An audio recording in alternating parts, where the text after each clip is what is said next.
Keluarga gue bangun pondasi, tugas gue buat nambahin lantai-lantainya. Lo bisa aja lahir dari keluarga pebisnis, tapi jadi penerus yang visioner, itu pilihan teman-teman. Dan itu pilihan yang gak gampang. Gue lahir dari keluarga yang biasa-biasa aja teman-teman. Seriusan ini, gak bohong. Bokap gue ini belasan tahun kerja kantoran, ngajar juga, jadi dosen waktu itu, dan banting tulang lah dari dari nol. Bener-bener bangun dari nol, karena kebetulan memang bokap gue orang daerah dan mencoba untuk peruntungan di Jakarta. Jadi bisa dibilang ya memang gak ada yang instan. Jadi kalau misalnya dibilang gue ngerasain hidup pas-pasan, ya dulu juga pernah ngerasain itu. Jadi pernah ngerasa kekurangan, pernah di posisi cukup juga, kemudian juga mungkin sempat kurang lagi, tapi ya alhamdulillah sekarang hidup gue jauh lebih nyaman. Jadi kalau misalnya ditanya nih, lo dari kecil tuh udah enak ya hidupnya sebagai pebisnis dan lain-lain? Jawaban gue nggak juga gitu. Gue ikut ngerasain kok fase bangkitnya bokap gue. Jadi sekarang ini gue udah di fase lanjutan teman-teman, dimana fondasinya udah mulai kokoh, tapi banyak hal yang bisa dibilang menurut gue butuh diimprove, butuh di-upgrade supaya tetap relevan dengan bisnis kita. Balik lagi, mungkin kalau teman-teman udah nonton di video gue sebelumnya, ada kata kunci yaitu adaptif. Artinya apa? Artinya kita tetap harus bisa beradaptasi dalam berbagai macam situasi untuk bisa mengikuti perkembangan zaman. Oh iya BTW, hai, gue Akbar Afsanjani, dan ini cerita gue sebagai anak pewaris yang gak cuma menerusin bisnis, tapi ngebangun lantai-lantai baru di atas pondasi yang orang tua gue udah bikin. Bukan buat ngubah sejarah, tapi buat nyiapin masa depan. Banyak orang yang ngomong, lo tuh harus punya visi. Tapi buat gue, visi itu bukan sekedar mimpi manis yang kalau misalkan diomongin presentasi gitu ya, visi misinya apa gitu kan, atau quotes estetik yang dipajang di ruang meeting. Visi itu arah. Kalau orang tua gue udah bangun pondasi yang solid, visi gue adalah apa bangunan di atasnya? Apakah cuman untuk tinggal sesaat atau bisa digunakan untuk generasi berikutnya? Karena balik lagi, ketika sudah dibangun pondasinya, apakah cuma sekedar pondasi atau memang dibikin nyaman supaya bisa turun-temurun? Dan buat gue, visi hari ini tuh nggak lagi cuman copy paste dari yang dulu. Gue udah ngumpulin beberapa pertanyaan, ya mungkin bisa ngebantu teman-teman untuk bisnisnya, karena kebetulan ini cukup membantu gue untuk mempertahankan dan mengembangkan bisnis yang sedang berjalan. Kita perlu tahu apa sih yang bikin bisnis kita ini bertahan, tapi di sisi lain kita juga harus tahu apa sih yang bikin bisnis kita ini stuck. Jadi setelah bertahan sepanjang ini, kemudian stucknya di sini-sini aja, apa sih yang kira-kira membuat itu stuck? Kenapa kita nggak adaptif misalnya kayak gitu? Dan kedepannya siapa sebenarnya yang pengen kita serve? Siapa sih customer kita? Karena kan balik lagi ya, customer behavior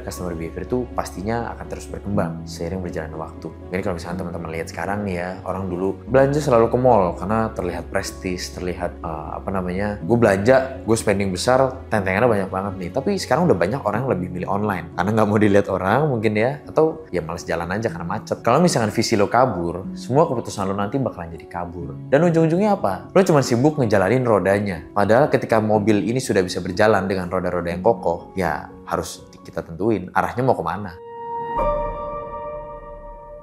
Waktu gue bilang di video sebelumnya gitu ya, kita harus inovasi. Bukan berarti sekedar kita ganti desain, ganti logo, atau packaging dipermanis gitu ya. Tapi gimana caranya kita bisa ngelihat customer, kita bisa ngelihat market yang sekarang, bahkan identitas bisnis kita sendiri. Gue melakukan beberapa riset gitu ya, dari mulai riset yang sederhana sampai yang cukup kompleks. Itu menghasilkan beberapa pertanyaan seperti hal-hal apa sih yang membuat customer itu perilakunya berubah, harus adaptif apa sih kita untuk bisa menyesuaikan itu, kemudian juga teknologi apa yang sekarang ini bisa membantu proses bisnis kita. Kayak misalnya sekarang kan udah mulai zaman AI ya gitu, yang mungkin dulu orang-orang tuh kalau misalnya nanya atau cari materi itu via Google, dan itu rasanya kayak kita kasih pertanyaan A, dia jawabannya ke A gitu. Tapi kalau misalnya sekarang ini udah ada AI, kita tanya A, jawabannya itu bisa A, B, C, D, E, F, G, tapi arahnya tetap ke A. Ya mungkin teman-teman udah pernah nyobain lah ya, pakai ChatGPT, DeepSeek, dan lain-lainnya. Gimana kita ngelihat kebutuhan orang itu dengan lensa yang lebih up to date? Jangan sampai nih ya, di zaman-zaman sekarang, let's say contoh nih ya, contoh ketika kita ngelihat CD kaset yang misalnya masih dijual di mana-mana, tapi dijualnya itu di zaman orang udah mulai streaming musik, kecuali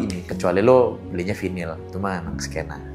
Gimana caranya bisnis ini tetap punya akar? Bisa dibilang dari akar yang kuat ini, kita tetap bisa membawa arah pertumbuhan yang jauh lebih modern. Karena menurut gue, kalau misalnya kita nggak bisa adaptasi, ya kita bakalan ditinggal zaman. Gue tau banget, resisten itu pasti ada dalam setiap perubahan. Karena ide-ide baru itu tentunya akan bikin mereka, orang-orang sebelumnya itu ngerasa posisinya tergeser. Tapi dari sini, gue belajar banyak, terutama di komunikasi. Dimana kita harus tetap berkomunikasi dengan cara yang soft, dengan empati, dan bukan cara yang mau maksa, karena temen-temen juga pasti nggak suka kan kalau dipaksa gitu. Makanya setiap ada ide-ide baru yang gue coba sajikan, itu tentunya gue juga selalu berikan data-data yang relevan. Dari hasil riset ini, gue coba untuk implementasi pilot project ke pekerjaan yang kecil-kecil. Jadi bisa kita lihat nih, dari pekerjaan yang kecil aja kita udah bisa buktikan ini works. Artinya kita bisa coba untuk ke kerjaan yang lebih besar. Mungkin kalau temen-temen yang udah pernah baca bukunya Atomic Habits gitu ya, itu di situ juga kita diajarkan bahwa kebiasaan-kebiasaan kecil yang kita ubah atau kita lakukan itu akan mempengaruhi kita di kemudian hari. Sebagai anak dari The Boss, kadang ekspektasi orang itu tinggi, tapi kepercayaannya justru rendah. Jadi ya mereka hanya ngerasa kita ini cuma numpang nama orang tua kita. Ya itu suatu hal yang wajar. Mungkin gue udah berapa kali mention di video-video sebelumnya gitu ya. Dan jujur aja waktu di awal-awal, memang banyak juga yang ngerasa ide gue ini terlalu ambisius. Tapi dengan judgement seperti itu, gue nggak baper sih. Tentunya secara perlahan gue buktiin itu menggunakan aksi. Gue sadar banget, ide tanpa eksekusi itu sama aja kayak kita ngomong di angin. Memang ya, balik lagi ya, awal-awal tuh banyak banget yang remehin gitu. Ngapain sih ribet, mahal gitu ya. Cara lama juga masih works kok gitu. Tapi gue percaya nih, kalau misalkan lo yakin, lo harus jadi orang pertama yang ngejalanin itu. Ketika ide lo udah disebutkan, lo harus tanggung jawab untuk bisa eksekusi itu. Tapi tentunya bukan cuma modal nekat, tetap harus menggunakan modal dasar supaya tetap relevan dengan bisnis yang sedang berjalan. Satu lagi kuncinya, itu kita harus tetap konsisten teman-teman. Satu hal kecil demi satu hal kecil, dan dari situlah trust kita terbangun. Buat lo nih yang lagi ngerintis nama di bawah bayang-bayang keluarga, percaya sama gue, lo punya panggung sendiri, tapi panggung itu dibangun dari kerja nyata, bukan warisan.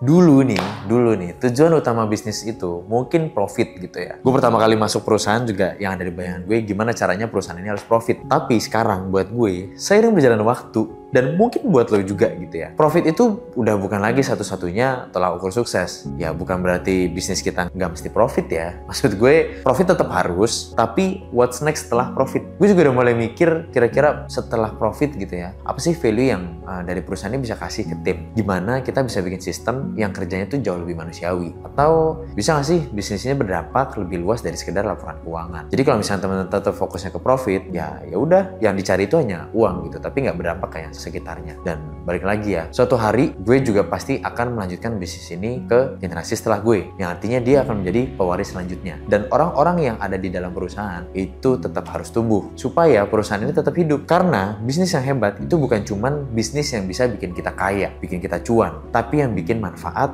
dan bisa menjadi legasi buat generasi selanjutnya. Gue ingetin sekali lagi, kalau misalnya kita cuma ngejar angka, kita itu akan terus-terusan mengejar dan gak akan pernah cukup. Mungkin teman-teman udah pernah denger quotes gitu ya, kalau misalkan manusia itu adalah makhluk yang nggak pernah merasa puas. Jadi kalau misalnya kita cuma ngejar uang, ya udah kita nggak akan pernah merasa puas. Kalau misalkan kita ngejarnya legasi, bisnis lo itu bisa hidup lebih lama dari lo sendiri. Bisa ke generasi ketiga, keempat, sampai generasi berikutnya. Bokap gue udah bangun pondasinya, sudah kokoh, dan sudah bisa dibilang terbukti lah ya, dibangun dari kerja keras yang dijalankan selama belasan tahun. Sekarang giliran gue buat nambahin lantai-lantai baru, dan ini juga giliran lo buat nambahin itu, bukan biar kelihatan tinggi, tapi biar kita bisa berdiri di posisi di atas untuk bisa ngelihat lebih jauh lagi. Inovasi itu bukan pilihan, tapi tanggung jawab. Ingat itu. Dan kalau lo juga anak pewaris, satu hal yang perlu lo ingat lagi, lo bukan cuma nerusin sejarah, tapi lo juga arsitek dari masa depan lo sendiri. Jadi itu yang bisa gue sharing. Jangan lupa untuk like, comment, dan subscribe. Dan jangan lupa untuk share video ini kalau relate buat kalian. Teman-teman kalau misalkan ada yang mau sharing juga di kolom komentar, silahkan ditulis. Siapa tahu kita bisa discuss lebih lanjut di dalamnya. Sampai jumpa di video gue berikutnya. Dadah.